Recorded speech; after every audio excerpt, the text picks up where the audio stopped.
Hello friends, स्वागत है आप सभी का अपने यूट्यूब चैनल फ्यूचर पॉइंट में। तो दोस्तों, आज के इस वीडियो में मैं बताने वाला हूं बिहार बोर्ड मैट्रिक परीक्षा 2026 के लिए हिंदी का ऐसे क्वेश्चन जो बिहार बोर्ड में बार बार पूछे जाते हैं। तो इस वीडियो को शुरू से अंत तक देखिएगा, इस वीडियो को कहीं से स्किप मत कीजिएगा। और यदि दोस्तों अगर आप इस चैनल पर नए हैं तो चैनल को सब्सक्राइब कर लीजिएगा और वीडियो को लाइक जरूर कीजिएगा। तो चलिए स्टार्ट करते हैं आज का वीडियो। तो दोस्तों, यहाँ पे आपका पहला क्वेश्चन है, किस देश के लोग बड़े बड़े नख पसंद करते हैं। आपका पहला नंबर क्वेश्चन है, किस देश के लोग बड़े बड़े नख पसंद करते हैं। तो याद रखिएगा, गौर देश के लोग बड़े बड़े नख पसंद करते हैं। यहाँ पे आपका डी ऑप्शन राइट आंसर होगा।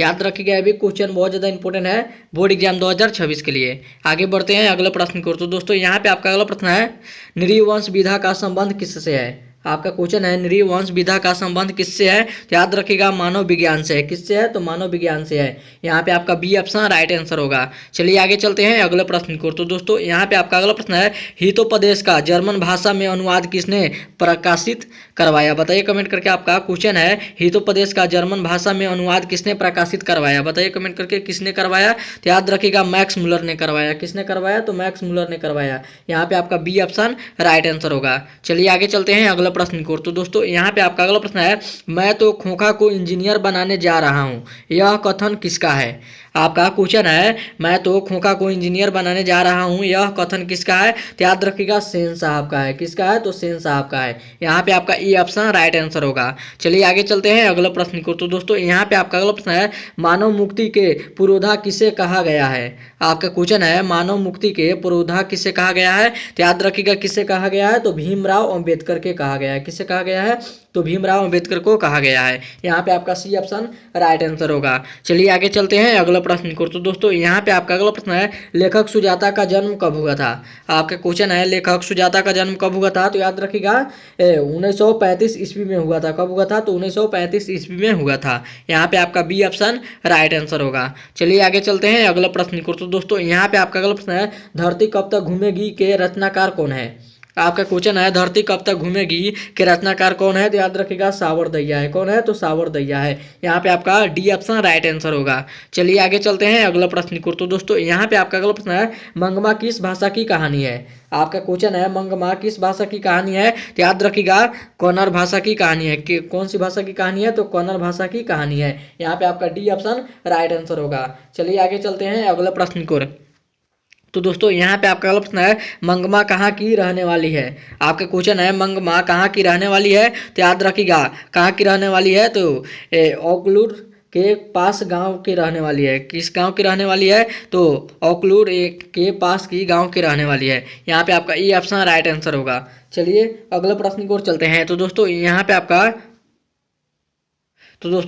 अगला प्रश्न है, मंगमा क्या बेचती थी। आपके क्वेश्चन है, मंगमा क्या बेचती थी। तो याद रखिएगा, दही बेचती थी। क्या बेचती थी। तो दही बेचती थी। यहाँ पे आपका सी ऑप्शन राइट आंसर होगा। आगे बढ़ते हैं अगले प्रश्न को। तो दोस्तों, यहाँ पे आपका अगला प्रश्न है, स्वदेशी कविता संकलित है। आपका क्वेश्चन है, स्वदेशी कविता संकलित है। तो याद रखिएगा, किससे संकलित है। तो प्रेमघन से संकलित है। यहाँ पे आपका डी ऑप्शन राइट आंसर होगा। चलिए आगे चलते हैं अगले प्रश्न को। तो दोस्तों, यहाँ पे आपका अगला प्रश्न है, जीर्ण जनपद किस कवि की रचना है। आपका क्वेश्चन है, जीर्ण जनपद किस कवि की रचना है। बताइए कमेंट करके, किस कवि की रचना है। तो याद रखिएगा, बद्री नारायण चौधरी की रचना है। किसकी रचना है। तो बद्री नारायण चौधरी की रचना है। यहाँ पे आपका ई ऑप्शन राइट आंसर होगा। चलिए आगे चलते हैं अगला प्रश्न को। तो दोस्तों, यहाँ पे आपका अगला प्रश्न है, प्रेमघन किस युग के प्रमुख कवि है। आपका क्वेश्चन है, प्रेमघन किस युग के प्रमुख कवि है। बताइए कमेंट करके, किस युग की है। तो याद रखिएगा, भारतेंदु युग की है। यहाँ पे आपका सी ऑप्शन राइट आंसर होगा। आगे बढ़ते हैं अगला प्रश्न को। तो दोस्तों, यहाँ पे आपका अगला प्रश्न है,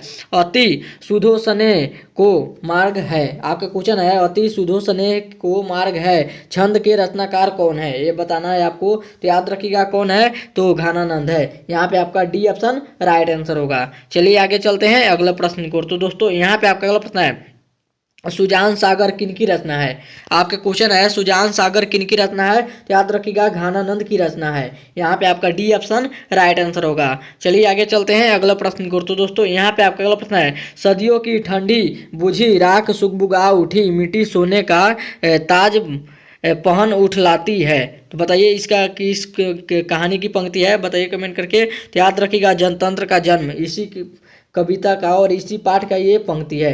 यहाँ पे आपका डी ऑप्शन राइट आंसर होगा। चलिए आगे चलते हैं अगला प्रश्न को। तो दोस्तों यहाँ पे आपका अगला प्रश्न है, नदी के द्वीप किस कवि की रचना है? आपका क्वेश्चन है, नदी की द्वीप किस कवि की रचना है? तो याद रखिएगा, सच्चिदानंद हीरानंद वत्सानंद अज्ञा जी की रचना है। यहाँ पे आपका डी ऑप्शन राइट आंसर होगा। चलिए अगला प्रश्न की ओर चलते हैं। तो दोस्तों यहाँ पे आपका अगला प्रश्न है, एक वृक्ष की हत्या किस कविता से संकलित है? आपका क्वेश्चन है, एक वृक्ष की हत्या किस कविता से संकलित है? तो याद रखिएगा, किस कविता से संकलित है? तो इन दिनों कविता से संकलित है। यहाँ पे आपका बी ऑप्शन राइट आंसर होगा। चलिए आगे चलते हैं अगले प्रश्न की ओर। तो दोस्तों यहाँ पे आपका अगला प्रश्न है, संतु मछली लेकर क्यों भागा? आपका क्वेश्चन है, संतु मछली लेकर क्यों भागा? तो याद रखिएगा, कुएं में डालने के लिए लेकर भागा। किस चीज में डालने के लिए लेकर भागा? तो कुएं में डालने के लेकर भागा। यहाँ पे आपका ई ऑप्शन राइट आंसर होगा। आगे बढ़ते हैं अगला प्रश्न की ओर। तो दोस्तों यहाँ पे आपका अगला प्रश्न है, सीता के बेटा ने सीता को कितने रुपया माहवारी खर्च देने का निर्णय लिया? आपका क्वेश्चन है, सीता के बेटा ने सीता को कितने रुपया माहवारी खर्च देने का निर्णय लिया? तो याद रखिएगा, 50 रुपया माहवारी खर्च देने का निर्णय लिया। यहाँ पे आपका बी ऑप्शन राइट आंसर होगा। और ये था आपका वीडियो का लास्ट क्वेश्चन।